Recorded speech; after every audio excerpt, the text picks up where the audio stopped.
for me, allulose got on my radar intellectually when I saw data that suggests that shows that allulose as a rare sugar increases GLP-1. Now, GLP-1 will sound a little familiar to the audience because that is the drug mechanism of the most famous weight loss drugs on the planet right now, in the form of semaglutide, and then in the form of Wegovy is the weight loss version, or Ozempic, which was the earlier lower dose diabetes. Yeah, the anti-diabetic version. Frankly, when it was at the lower levels, when in my PhD work in bioenergetics, it was actually at a lab that was among the first labs ever funded by Johnson & Johnson to study the effects of the incretins.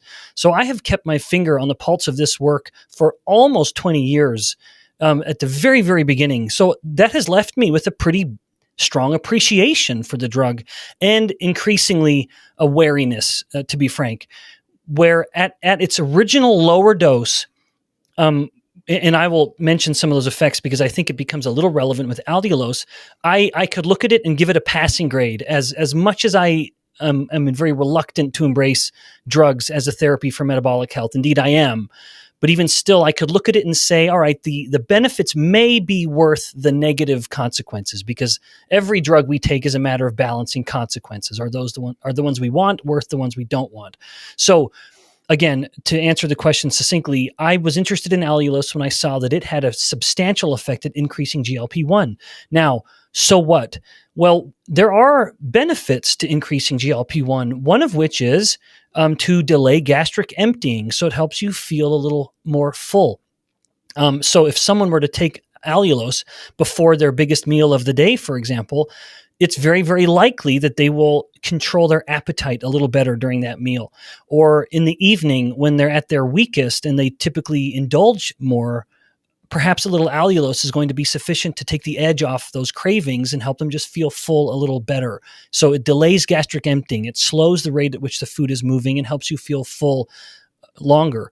Another benefit of GLP-1 activation that we can see with allulose is that it inhibits the hormone glucagon.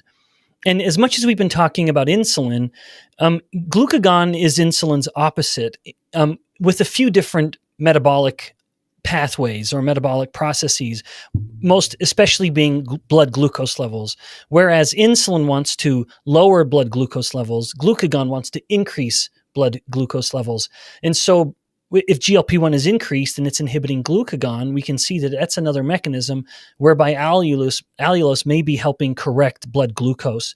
And this, I suspect, is one of the main reasons why the evidence that we see, a lot of it's anecdotal at the moment, of people with type 1 diabetes who take an allulose product like RX sugar, they will have a significantly easier time controlling their blood glucose levels, even after they eat something that is starchy or sugary.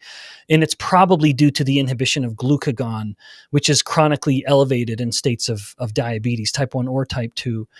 So these two phenomenon, the delayed gastric emptying and the reduced glucagon, I believe are mechanisms that help control blood sugar because it's controlling the amount of glucose coming into the blood, which is helping insulin be a little lower. But also there's substantial evidence to suggest that allulose helps on the backside as well, which is the glucose clearance, or removing the glucose from the blood. So not only controlling the amount coming in, but also the amount going out, namely increasing it by activating an enzyme called AMPK. And everyone by now has heard of mTOR, and that's a topic for another time. But mTOR is this now famous protein that wants to build things up. AMPK wants to break things down, including accelerating the rate at which we're burning through glucose, just to start increasing the catabolic side of the metabolic equation, breaking things down for the production of energy.